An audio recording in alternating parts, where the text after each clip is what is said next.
नमस्ते, स्वागत है आप सभी का राइट इन्फो क्लब के इस वीडियो में। और आज के इस वीडियो में हम बात करने वाले हैं जीडीएस के बारे में। जीडीएस भर्ती की पूरी जानकारी आपको मिलेगी इस वीडियो में। हम आपको बताएंगे जीडीएस भर्ती क्या होती है, जीडीएस क्या होता है, जीडीएस में कौन कौन से पोस्ट होते हैं, सैलरी कितनी होती है, सिलेक्शन का प्रोसेस क्या होता है, क्वालिफिकेशन क्या चाहिए होती है, कौन फॉर्म भर सकता है, एज कितनी चाहिए होती है और सिलेक्शन कैसे होता है, क्या कोई एग्जाम देना होता है या फिर डायरेक्ट भर्ती होती है, सैलरी कितनी होती है, मतलब कि हर एक चीज़ के बारे में आपको जानकारी मिलेगी। सो अगर आप जानना चाहते हैं तो वीडियो के एंड तक बने रहिए। चलिए सबसे पहले हम बात करते हैं जीडीएस के बारे में। जीडीएस इसका फुल फॉर्म होता है ग्रामीण डाक सेवक। ठीक है, तो जीडीएस का फुल फॉर्म होता है ग्रामीण डाक सेवक। अब बात करते हैं पोस्ट की, तो साथियों हमारी भारतीय डाक सेवा जो है, इंडियन पोस्ट डिपार्टमेंट जो है, भारतीय डाक विभाग जो है, उसकी तरफ से ये वैकेंसी जारी की जाती है, मतलब कि ये भर्ती की जाती है। और बीपीएम और एबीपीएम ये जो पोस्ट होते हैं या फिर जो डाक सेवक के पोस्ट होते हैं, इन पोस्ट पर भर्ती के लिए वैकेंसी होती है। ठीक है, तो जीडीएस के अंतर्गत कौन कौन सी पोस्ट आती है? ब्रांच पोस्ट मास्टर यानी कि बीपीएम का पोस्ट आता है। इसके अलावा असिस्टेंट ब्रांच पोस्ट मास्टर यानी कि एबीपीएम का पोस्ट आता है। इसके अलावा डाक सेवक का पोस्ट आता है। ठीक है, तो ये पोस्ट होते हैं जीडीएस के अंतर्गत। तो जीडीएस भर्ती में अप्लाई करके आप ब्रांच पोस्ट मास्टर यानी कि बीपीएम बन सकते हैं, या फिर असिस्टेंट ब्रांच पोस्ट मास्टर बन सकते हैं, या फिर आप डाक सेवक बन सकते हैं। ठीक है, 4 आवर्स यानी कि 4 आवर्स की ड्यूटी होती है, 4 घंटे की ड्यूटी आपको करनी होती है इसमें। ठीक है, सैलरी के बारे में बात कर लेते हैं साथियों। तो बीपीएम का जो पोस्ट होता है, इस पर टीआरसीएस लैब के अनुसार सैलरी होती है 12,000 से 29,380 रुपये। ये होता है बेसिक पे। ठीक है, एबीपीएम पोस्ट पर जो बेसिक पे रहता है वो रहता है 10,000 से 24,470 रुपये।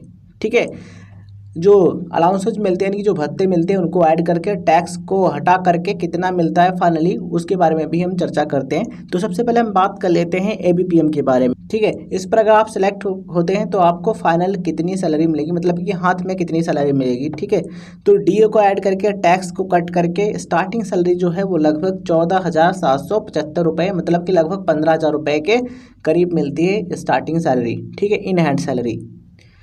वहीं 5 घंटे अगर आप काम करते हैं तो थोड़ा ज़्यादा सैलरी मिलती है। अब बात करते हैं बीपीएम की। तो बीपीएम की जो पोस्ट होती है, इसमें ये जो बेसिक पे है, ठीक है, ये और प्लस डीए ऐड कर देंगे, टैक्स को हटा देंगे, तो वही जो सैलरी है इनहैंड सैलरी वो लगभग 17,000 कुछ समथिंग होती है, लगभग 18,000 रुपये करीब में। ठीक है, चलिए अब बात कर लेते हैं काम क्या होता है इसके बारे में साथियों।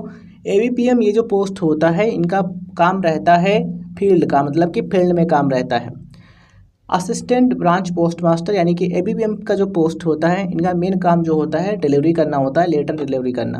देखिए, जो ब्रांच ऑफिस आपको मिलता है यानी कि जो बीओ मिलता है, उस बीओ के अंतर्गत जितने गांव आते हैं वहाँ पर जो पार्सल होते हैं या फिर कहें जो लेटर आता है किसी का गाँव में, आधार कार्ड या फिर पैन कार्ड या फिर बैंक से रिलेटेड कोई डॉक्यूमेंट या फिर कोई अदर डॉक्यूमेंट जो आता है, तो वहाँ पर जा कर के जो एबीपीएम होता है उसको डिलीवर करना होता है।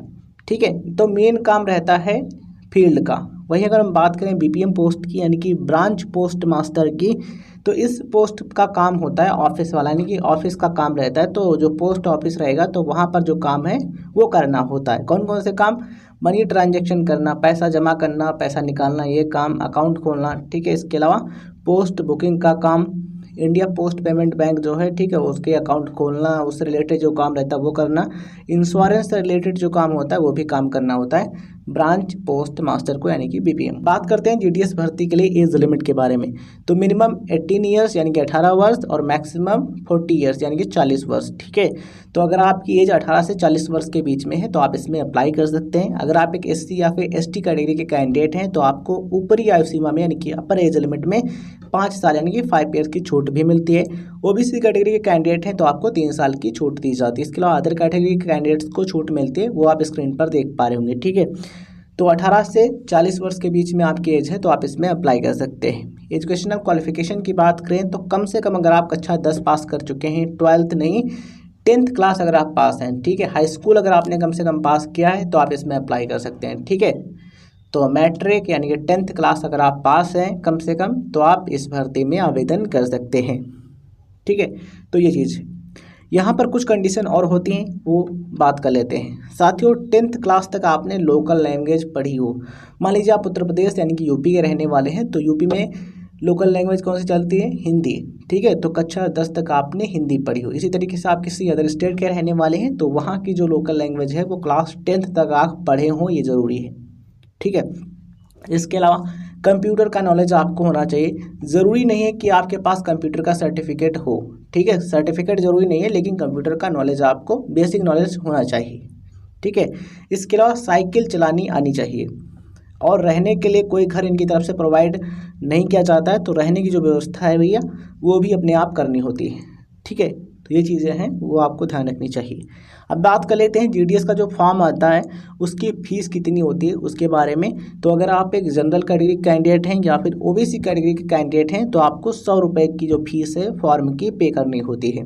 ठीक है, अगर आप एक पुरुष उम्मीदवार हैं यानी कि मेल कैंडिडेट हैं तो।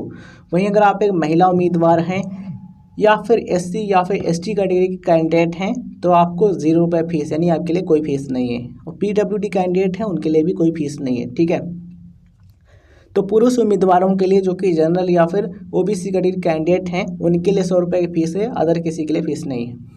अब बात कर लेते हैं सिलेक्शन के बारे में। तो साथियों, सिलेक्शन होता है 10th की मेरिट के बेस पर।